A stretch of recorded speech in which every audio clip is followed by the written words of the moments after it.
Sejam muito bem-vindos a mais um episódio do Bloco Podcast. E no episódio de hoje, vamos falar sobre Desvendando Satoshi, a hipótese de John Nash. Comigo tenho ele, Felipe, um investidor descentralizado. Tudo bem, Felipe? Tudo tranquilo. Vamos lá, mais uma vez. Novos assuntos, né?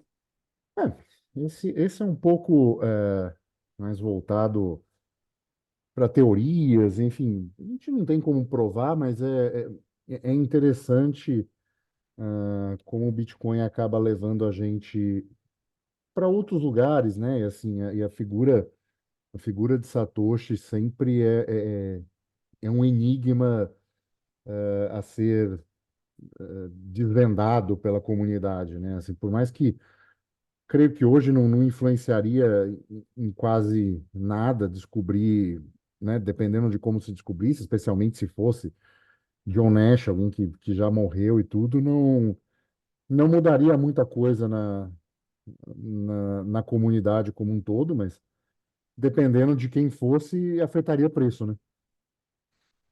Pô, cara, com certeza.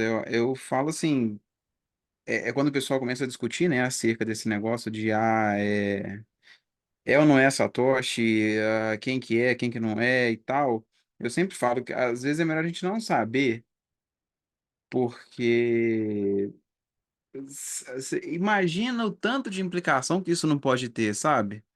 Até não só para preço, né, da cripto, mas até mesmo assim, no próprio mundo Fiat normal, em termos de legislação, em termos de um estado querendo perseguir alguém, você imagina se é um cara que tá vivo, cara. Se é uma pessoa, né? A gente tem uma série de coisas que podem, né, acontecer. Se é uma pessoa, se essa pessoa está viva, né? Já é É. um grande problema. E se não for uma pessoa, né? E se for um pseudônimo de um ente estatal, por exemplo, ou de uma grande corporação ou algo assim, né? Também há um problema, né? Se for uma empresa privada, né? Enfim, sei lá, se fosse uma BlackRock da vida, que Uhum. assume e movimenta a carteira e fala, não, olha, é minha, estou movimentando e jogando aqui no ETF. Cara, pô, Pô, e imagina se é a CIA. se é a CIA, né? Não é uma coisa legal de se saber, por mais que a influência de Satoshi na rede seja autolimitada, né? Só tem um número de carteiras associadas a ele, sim, ele aparentemente é uma baleia, mas não teria lá grande influência no protocolo ou no rumos que o protocolo tomou depois disso. Não vejo que, né? Inclusive tem aquele seu post de 2010 falando do Satoshi, tem muita coisa ali que ele gostaria que fosse feito e não foi implementada, né? Sim, exatamente. São Mas aspectos, né? sim, sim. Mas para quem não sabe de quem estamos falando, né? John Nash foi agraciado com o prêmio Nobel, né? É um matemático importante, né? Ele é retratado no filme Uma Mente Brilhante, né? Esse filme que já tem quase 20 anos e conta um pouco da história da vida dele, né? De como ele entrou na universidade, como ele ficou lá dentro, enfim, dos problemas que ele dizem que ele passou, enfim, como ele foi diagnosticado. Então, ele teve um diagnóstico de esquizofrenia, mas da maneira que é retratado no filme, se for uma esquizofrenia, ela é super esquisita, né? Assim, ela não se comporta como uma esquizofrenia comum. Ele, pessoalmente, já admitiu isso numa matéria um tempo atrás, que a maneira com que ele pensava pareciam ser vozes dizendo para ele, né, as ideias, como ele construía as ideias, mas nunca admitiu ver pessoas, enfim. Parece que a maneira que o filme retrata é uma maneira um pouco mais, uma licença poética em cima disso. Mas, ah, enfim, ele teve isso, mas não impediu que ele tivesse a sua carreira, né? E uma carreira como matemático de sucesso, né? Ele é o cara que conceituou e formulou a teoria dos jogos.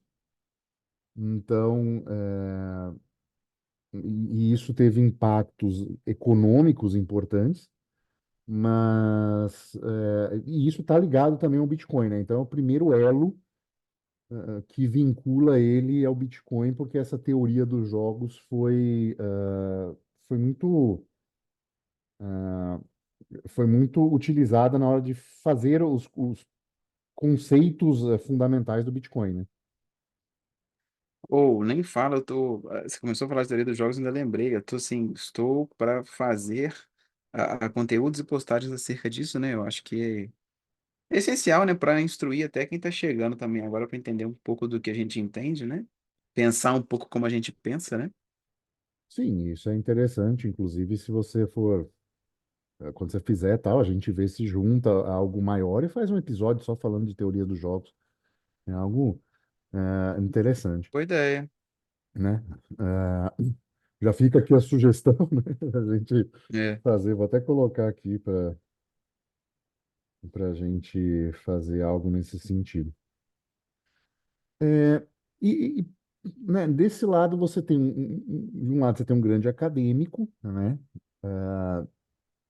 que entende de teoria dos jogos, né, e que dedicou parte da vida a falar, né, depois que ele conceituou a teoria dos jogos e tal, ele deixou essa, tipo, colocou isso como resolvido na vida dele e começou a falar de um conceito chamado dinheiro ideal, né, ideal money. E quando você se debruça em cima disso, né, é lógico que há diferenças, né, e, e, e alguém que, aí já é uma opinião minha, alguém que foi duramente perseguido ou que teve uma série de questões em termos de criativo tolhido por causa, enfim, sejam de uma doença de fato, ou seja de algo que imputaram contra ele. Até porque essa imputação, né, contra ele, ela veio num momento onde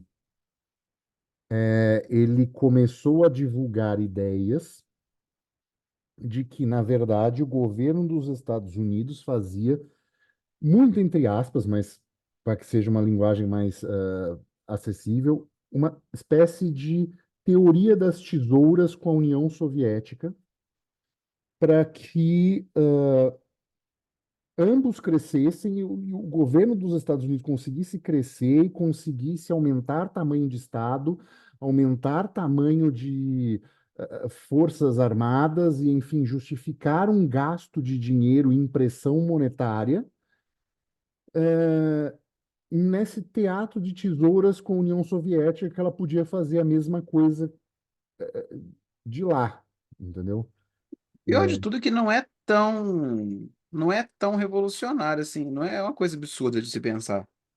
Não, não só é, como alguns pontos do que ele falou realmente chegaram a acontecer, e chegaram a ser ditos depois, enfim, sabe, algumas, algumas extrapolações, e foi bem nessa época que ele foi diagnosticado com esquizofrenia, uma esquizofrenia que ele conseguiu tratar, dar aula e manter uma vida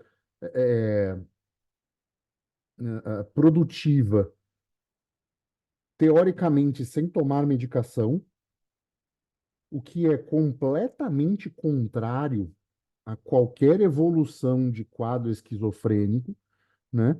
Quadro esquizofrênico é muito contrário, você medica fortemente para que os sintomas não piorem muito ao longo do tempo, né? E veio depois com isso, com a teoria do Ideal Money, né?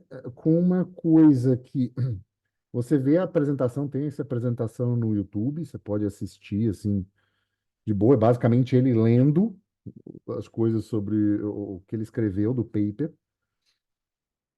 e você começa a ver certas coisas, né, desta teoria dos jogos aplicada, que a grande parte está aplicada hoje ao Bitcoin.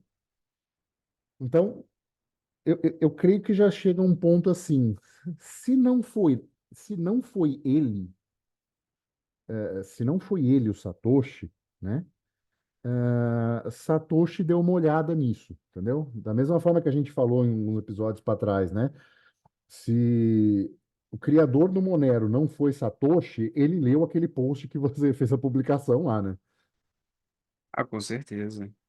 É difícil de você acertar, né? Dizer quem que é, ou se realmente não foi questão de, pode ser um grupo, né? Ou pode ser que todas as ideias foram tiradas, né, de diferentes lugares e tal. Porque, tipo assim, tem muito cara muito bom falando de vários desses assuntos que, assim, pra gente são, porra, totalmente diferentes, né? E intangíveis, eu diria, que eu não consigo entender muito bem. Hum. E se você for olhar, cara, tipo assim, até nas próprias referências, né, do white paper do Monero, você vê, tem muito cara muito bom que já estava falando de várias criptografias e teorias antes disso tudo acontecer. Então, assim, precisou de alguém muito bom para reunir todas essas ideias ou um grupo muito, assim, à frente da época, entendeu? Para reunir tudo isso e criar o que foi criado, né? É difícil. É, assim, é um ponto que eu pessoalmente acredito que há uma grande chance de ter sido John Nash, ou que ele fazia parte do grupo dos criptógrafos originais, assim, sabe? Que levaram o desenvolvimento do Bitcoin. A primeira coisa que é interessante é se você vê o paper que virou, né, o do equilíbrio, o paper de Princeton que deu o Nobel a ele, né, que é o equilíbrio de Nash, que nada mais é do que a teoria dos jogos aplicada em decisões em situações competitivas.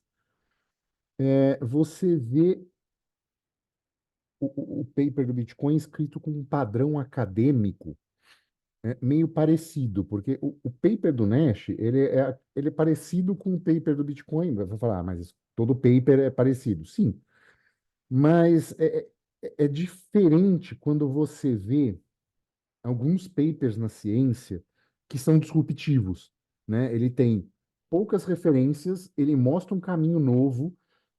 Tipo, quem escreveu o paper do Bitcoin tinha conhecimento científico, sabe? Para escrever algo resumido que mostrasse o principal, que mostrasse a teoria matemática envolvida com o problema, contextualizasse o problema e fosse sucinto. Eu creio que isso bate todos. Lógico que existem muitas pessoas que poderiam ter escrito isso, daí não é uma, né? Mas parece ser alguém acostumado a escrever algo, a dar passos no desconhecido na ciência, sabe? Isso são poucas pessoas que experimentaram isso em termos de ciência, né? Especialmente nesse século 20/21, né? Tem Einstein, por exemplo, mas já muito antes, né? Século 20, não virou para o 21, né? Então você tem esse primeiro ponto, né? Depois que a teoria central dele mostra como se dá esse equilíbrio dinâmico em jogos não cooperativos. Então, é muito parecido, por exemplo, como a mineração funciona, né? Então, assim, é melhor o agente colocar o poder computacional dele para trabalhar a favor da rede do que contra a rede, né? Então, por que que é melhor que um minerador não faça um ataque de 51%? Porque a partir do momento que ele fizer, todo o sistema perde a credibilidade e ele vai ter investido um dinheiro só para ver o sistema ruir. Ele não vai ter nenhum retorno financeiro em relação a isso, né? Então, São dois grandes problemas, né? sim, sim, É você gastar o dinheiro e depois você ver que o dinheiro que você gastou não vai te dar retorno nenhum, né? exatamente. Você vai destruir o dinheiro, né? Você vai perder totalmente o sentido desse investimento. Na minha visão, isso só pode ser feito por um ente que não tem incentivos financeiros, não liga para incentivos financeiros, né? Ou seja, o Estado, né? O único que poderia trabalhar para agir contra essa teoria desse equilíbrio é o Estado, porque ele é dono de uma impressora de dinheiro, dono do monopólio da violência, e ele pode entrar contra esse equilíbrio simplesmente para destruir, para que ele mantenha o status quo dele.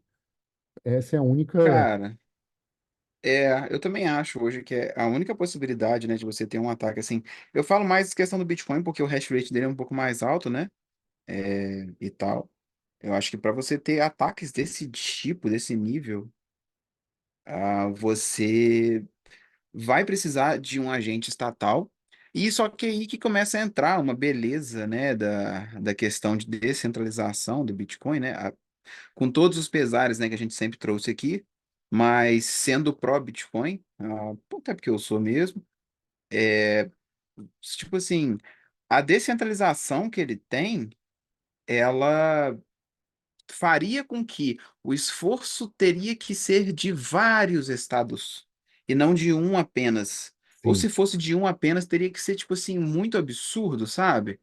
Então, Teria que estar um é hash rate muito problemático. concentrado nesse estado, né? Então, no mínimo que ele teria que Exato, fazer exato. é fazer algo muito planejado de atrair esse hash rate, manter ele com incentivos distorcidos, participar em parte disso, né? É, e só aí depois você agir. Então, seria uma coisa de muito longo prazo, né? Com Sim, série de seria riscos inerentes disso, né?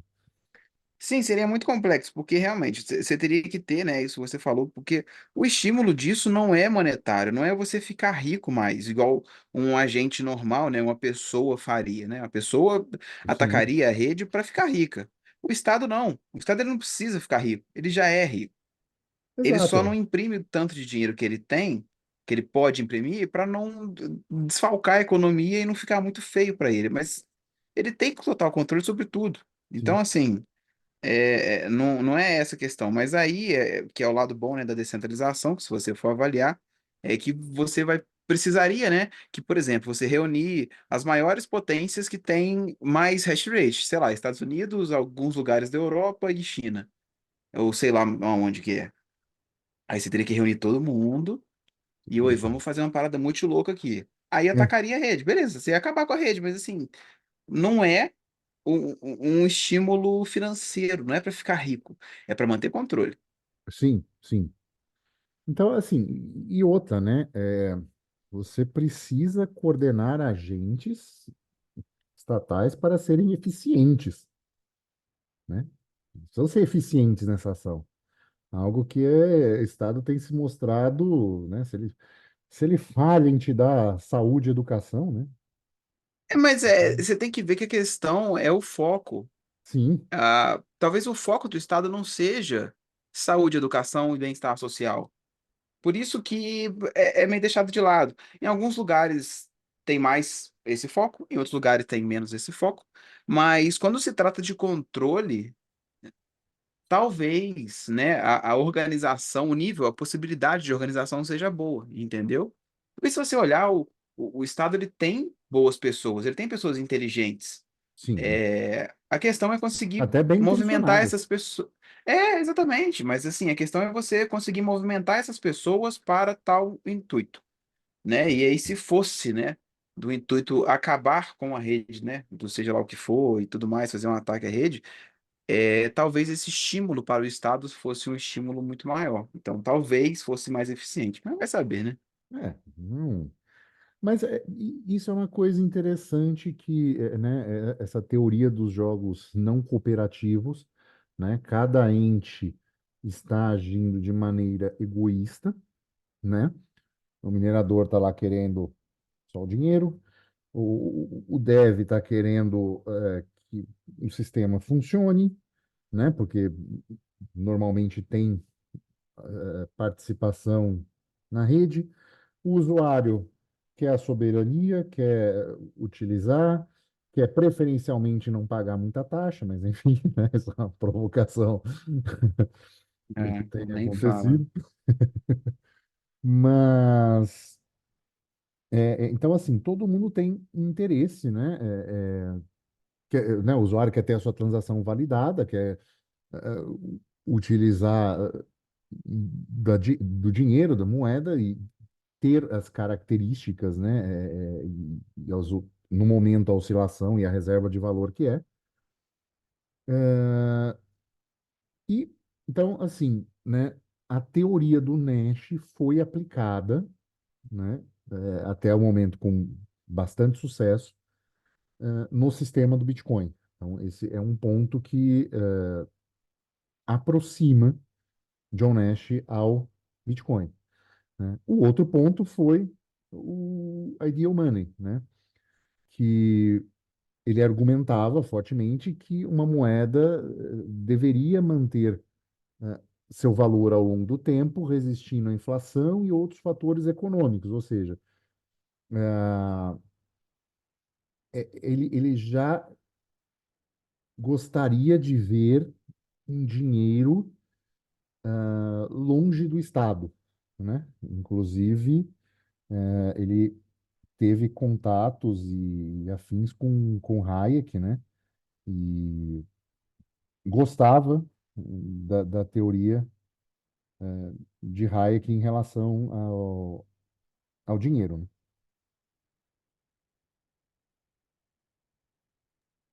Eu não cheguei a pegar desse. Eu não sabia, né, dessa parte, desse contato dos dois, né? Ah, Pelo menos assim, um contato acadêmico, por assim dizer, né? Não era, não, não tenho certeza se eles realmente chegaram a sentar e conversar e tal, mas chegou a se falar dessa, dessa grande, assim, deles alinharem ideologicamente certas coisas em relação a dinheiro.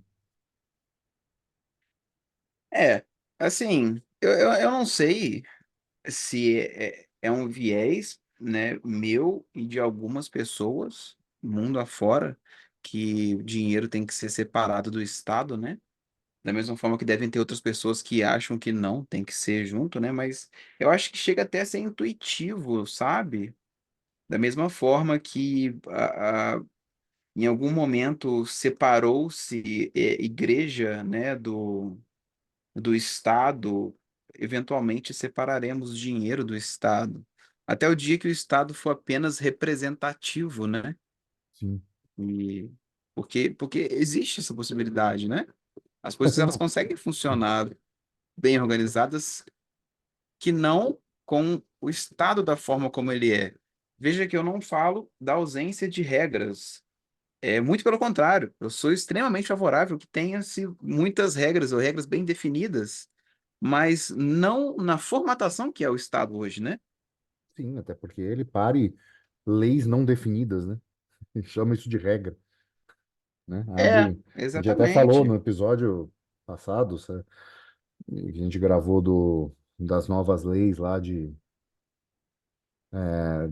corretoras internacionais no Brasil, a quantidade de coisas que são abertas a interpretações e não tão claras, né? Então, assim, isso é criar instabilidade e regras não claras e todos os problemas as consequências que isso acontece, né, que acarretam. Ah, nem falo, a lei, né? Não são todas, mas muitas delas, elas vêm e geram alguma limitação, né? Porque o intuito da lei é isso, né? As regras que eles criam é com o intuito de limitar alguma coisa. É, Só que uma limitação que eles criam, ela gera consequências. E aí, para você gerir as consequências, os caras vão e criam outra lei. Então você acaba que você tem que criar a lei para gerir consequência de uma outra lei que você fez para trás, e assim por diante, sabe? Sim, sim. E aí, quando você vê, você tá num emaranhado de leis que é onde o problema, na verdade, foi aquela primeira lá que aconteceu e limitou uma coisa que não precisaria ser limitada, né? Que, sei lá, era alguma coisa de livre mercado, etc, né? Você pensa, pô, essa lei estadual aqui da educação, não sei o quê. Cara, o problema tá lá atrás. Todo mundo tem direito à educação. Mano, isso está lá na Constituição, né? Tipo, arranca isso daí, cara. Não, Nem fala. direito não significa que o Estado vai assumir isso. Você tem direito, beleza. Você pode ter acesso à educação, ponto. Acabou. É. Até porque também, se você for olhar, né, extrapolando a Constituição Federal de 88, que é a porcaria, você entra na parte dos direitos sociais, se eu não me engano, cara, o Estado não consegue garantir o que ele fala lá. Sim, E aí começam a vir as teorias, né, por fora do mínimo necessário e blá blá blá. É, apenas teorias esdrúxulas para justificar o fato de que o Estado não consegue fornecer tudo que ele fala que vai fornecer. exatamente. Ponto, entendeu? Tem Então, uma assim, situação interessante aqui que eu tira. até levantei aqui do John Nash, né? Tem um perfil no Twitter interessante que eu tento interagir, eu compartilhei, o cara veio conversar comigo, vou até traduzir essa hipótese, né? Porque a gente sempre faz seguindo um texto, vou traduzir isso para o inglês e mandar para ele que ele se mostrou interessado sobre o que a gente ia fazer com o episódio hoje. E ele disse assim, ó, tomei conhecimento do trabalho e das publicações de Frederick von Hayek. Devo dizer que meu pensamento é aparentemente bastante paralelo ao pensamento dele em relação ao dinheiro. Isso ele publicou em 2002 no Ideal Money. Então é interessante que ele estava alinhado com um pensamento austríaco, né? E levou esse, esse pensamento dele do Ideal Money foi a obra que ele divulgou até o fim da vida dele, né? Ele morreu, ele e a esposa morreram em 2015 em um acidente de automóvel. Ele pegou um táxi voltando do aeroporto na cidade dele e sofreu um acidente e os dois morreram juntos. Então, assim, até temporalmente daria para ele ter sido Satoshi, né? Então, ele estava atento aos fenômenos monetários, E né? também das comunicações também de Satoshi. Eu não lembro quando que foi a última, né? A última mensagem de Satoshi, mas é. Foi em 2010, né? Então, assim, eu vi 2010 ou o começo de 2011, agora eu não tenho certeza, mas calharia, né? Tem uma outra teoria também que eu já vi, e aí é um pouquinho de papel de alumínio na cabeça, mas que todas as postagens que Satoshi fez foram num horário compatível ao horário comercial de alguém que estava no fuso horário de Princeton, entendeu? Então, Pode ser que sim, pode ser que não. entendeu? Assim, Mas é favorável. é favorável, né? Ele postava geralmente nas mesmas faixas de horário, dificilmente ele ia dentro com certas coisas, né? Até algumas situações de maior, entre aspas, arrogância, né? Tipo, se você não entendeu o Bitcoin, não tenho tempo para te explicar, associada a certas coisas do Nash nesse sentido também, que não tinha lá muito tato para explicar certas coisas, né? Você pode até ver a apresentação dele, as coisas dele, assim, são conhecimentos muito pouco didaticamente organizados, sabe? Não é no sentido de facilitar o entendedor ou deixar a coisa mais simples, e sim explicar aquilo que ele está pensando naquele momento e às vezes não tem muita gente que pode acompanhar esse raciocínio. Assim, Não é para leigos. não é para leigos, né? Então tem um pouco disso, né? E aí, assim, o surgimento do Bitcoin, né, no momento que ele surge, né, no auge da crise de 2008, né, quase como uma resposta à falta de credibilidade, não só do sistema Fiat, mas do momento que os Estados Unidos estavam vivendo, né, mostra um um grande alinhamento de raciocínio, né? Então, de colocar teorias monetárias, de colocar essa teoria dos jogos não cooperativos, né? Assim, a pessoa sabia disso e não é algo tão simples de tentar aplicar isso, assim, não se formam pessoas especialistas em teorias de jogos não cooperativos assim, a rodo, sabe? Não tem cursos de verão disso, né? Por assim dizer. Então não é alguma Isso que eu coisa que é até pouco falado, né? sim, sim, é até pouco falado. Não existe uma produção absurda, relevante, porque é mais focada em questões acadêmicas. Então, não tem um pool de profissionais ou de pessoas capazes de lidar com isso, o que aí afunila, né, mais uma vez, em cima de John Nash. É, parece que ele tinha algum conhecimento de programação, mas não muito, o que também é compatível com a primeira versão do Bitcoin, né, do Node, né, o Bitcoin Core 1.0, que para quem entende de programação diz que não é uma coisa muito rebuscada, né? É não muito bem feita, então se a pessoa não entendia profundamente de programação, né? Tanto que teve falhas, né, nesse momento, nesse primeiro, que até tirou do ar, que foi aquela impressão de criação de não sei quantos bilhões de bitcoins num bloco lá, e tiveram que parar a rede, voltar atrás no tempo, né? Enfim, é uma das duas coisas que levaram o Bitcoin a ser interrompido, né, na sua É, foram linha apenas dois temporal. bugs, né? Foram apenas É, dois momentos em toda a época do Bitcoin, né? Esse aquilo é é. um deles, né? É. Então, enfim, foram essas duas. Esse é mais um ponto que pode associar a ele, é lógico que ainda assim tem muitas coisas, né? Então, estou trazendo conjecturas do que pode aproximar, né, os dois. O, o próprio cerne da proposta, né, da blockchain, do livro Razão Público Imutável, que garantia uma segurança, uma integridade em cada transação do Bitcoin, essa tecnologia ela resolvia o problema do gasto duplo, e introduzia esse sistema de mineração que coloca esse equilíbrio todo, que foi inclusive o exemplo que eu dei dessa, dessa teoria dos jogos não competitivos, né? Então, não, desculpa, não competitivos, não, não em situações competitivas, né? Então, quando a pessoa não cooperativas.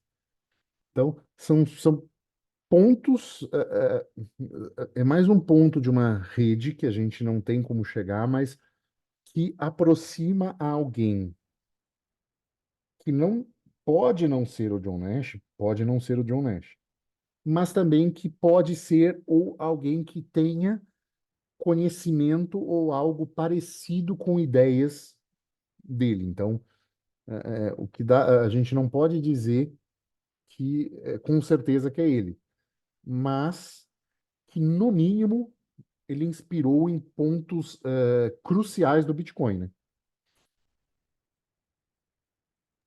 Cara, É, tipo assim, com os conceitos certeza, porque é fundamentais, né? básico, né? Tipo assim, a influência é fato. Se é ou se não é, a gente nunca sabe, né? Se participou, participou, a gente nunca vai saber. Mas a influência ela é clara. Não tem. Não tem como não falar. Assim, tipo assim, eu não lembro no caso do Bitcoin. Eu sei que no white paper do Monero tem, né? As referências. Ah, não, no Bitcoin também tem. As referências lá no final, cara, aqueles estudos lá, porra, todos aqueles caras influenciaram, Sim, entendeu? O cara que sim, criou o Bitcoin, ele já devia ter estudos, porra, vastos naquelas áreas, para depois o cara pegar e botar e citar esses caras no white paper, sabe? Tipo assim, são pessoas das quais ninguém fala, são estudos dos quais ninguém fala, só que, cara, se você for olhar, aquilo lá pautou a criação do Bitcoin. sim, o Tipo Bitgold, assim, né? Aquele outro lá, Cash. É. São projetos dessa tentativa de descentralização que o Satoshi estava acompanhando de perto, né? Se, se, se, se o Satoshi não fosse se não for uma pessoa, for um grupo de pessoas, tranquilamente você consegue ver John Nash no meio delas, sabe, também.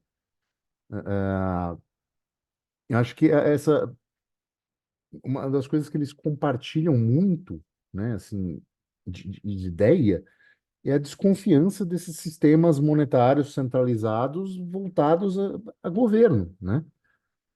Hayek previu quase previu o Bitcoin, né? Assim, de um sistema informatizado, de um dinheiro de internet, né? ele tinha uma ideia muito boa, né, do que seria o futuro que a gente estava conversando agora, né, do dinheiro dissociando do Estado. E aí foi isso, né? Sim. Então, é, eu acho que a pergunta, ela já está até um pouco respondida, né? Assim, as teorias de John Nash influenciaram na criação do Bitcoin? Pode não ter sido diretamente, pode não ter sido ele, pode não, mas que existe uma relação com este pensamento, com essa corrente de pensamento, né? Uma corrente de pensamento austríaca, de equilíbrio de jogos não cooperativos. Existe uma teoria toda que fundamentou, e essa teoria fica clara quando aplicada ao Bitcoin, né? Isso, né, levanta uma dos pontos, né? Algumas pessoas acham que foi Ralphine, outras pessoas acham que foi o grupo de cypherpunks original, da lista de e-mails, mas, de qualquer forma, eu creio que tem aí um grande nome que faria todo sentido ser ele, e acho até pelos incentivos de não gastar ou não movimentar carteiras, sabe? Assim, uma pessoa como ele é alguém interessado em resolver um problema, né? O problema é maior do que o ganho financeiro necessário em relação a isso, né?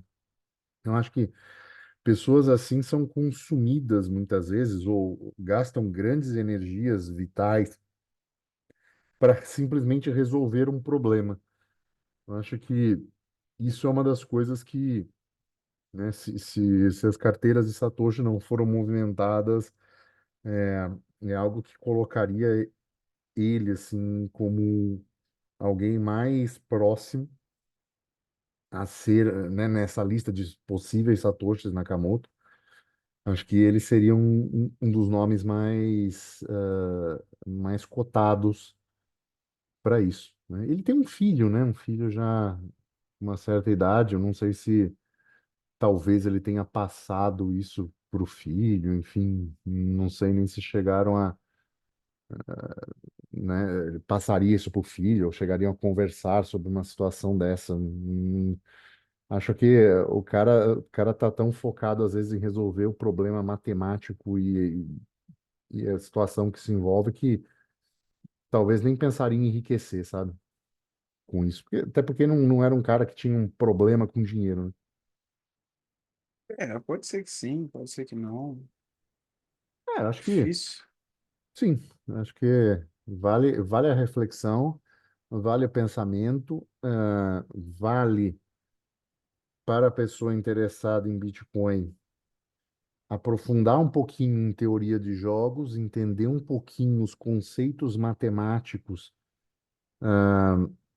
que essa teoria propõe e poder, enfim, trazer nesse episódio assim não só essa possibilidade, mas trazer um pouco de conhecimento nesse sentido, né? E muitas vezes melhorar um pouco a discussão, né? Quando está debatendo ou entendendo sobre Bitcoin, né? Que às vezes só dizer que o bloco não se importa não é muito.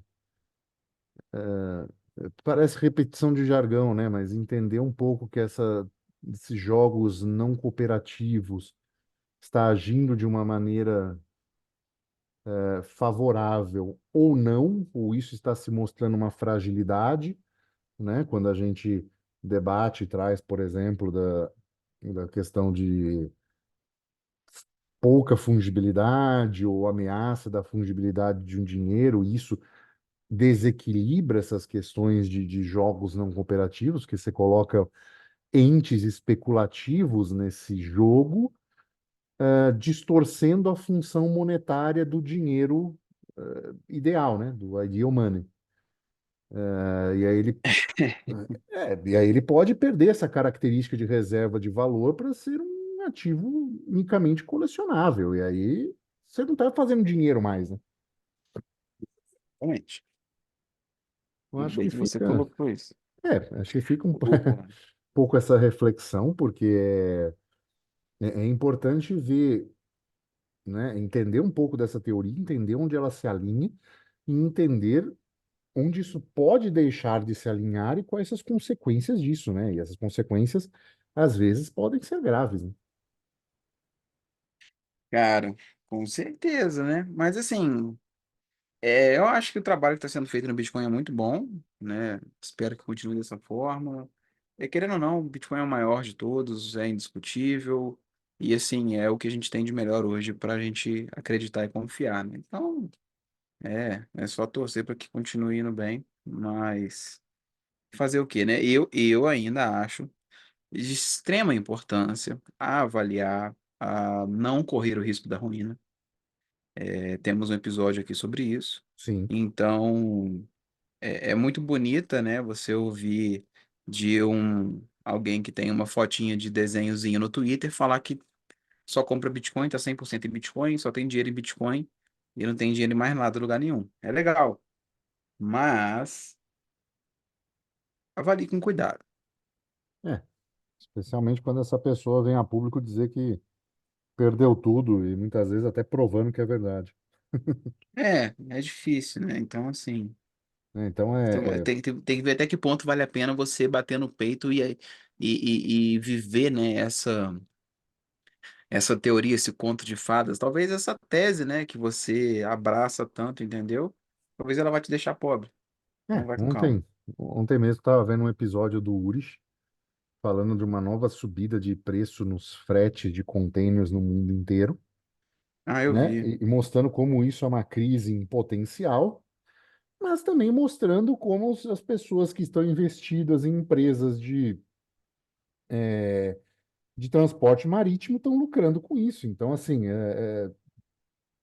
sim, é ruim para o mundo, mas assim, se você tem uma situação patrimonial, eh, em- entre aspas, blindada, você pode perder num ativo, mas isso ser compensado em muito em outros ativos que estão ali justamente para te proteger numa situação, ah, de crise, né? Então, o Bitcoin faz isso, né, normalmente bem, mas não pode ser a única saída justamente por causa de você aumentar um risco de ruína de maneira desnecessária, porque ninguém sabe o futuro, né? E aquela brincadeirinha dos três pontinhos verdes e um vermelho pode não ser, pode não se repetir por algum motivo, né? E nem por isso não é porque não se repetiu que, né? Essa é a falácia do jogador, né? A pessoa acha que um fenômeno vai acontecer porque ele aconteceu no passado e a tendência é ele acontecer no futuro. Então é bom também estudar uma outra teoria interessante de se estudar, né? Que leva grandes pessoas a perderem fortunas num cassino, por exemplo, mas também perde em situações de bolsa, né? E de investimentos, né? Assim, até agora, todas as vezes que houve um halving do Bitcoin, depois de um tempo, você teve alta histórica. Show de bola. Mas isso pode não acontecer por algum motivo. Então, é, lógico que os motivos são poucos e é, as probabilidades disso acontecer são grandes, mas não existe garantias na vida, né? Acho que esse é um ponto a ser pensado.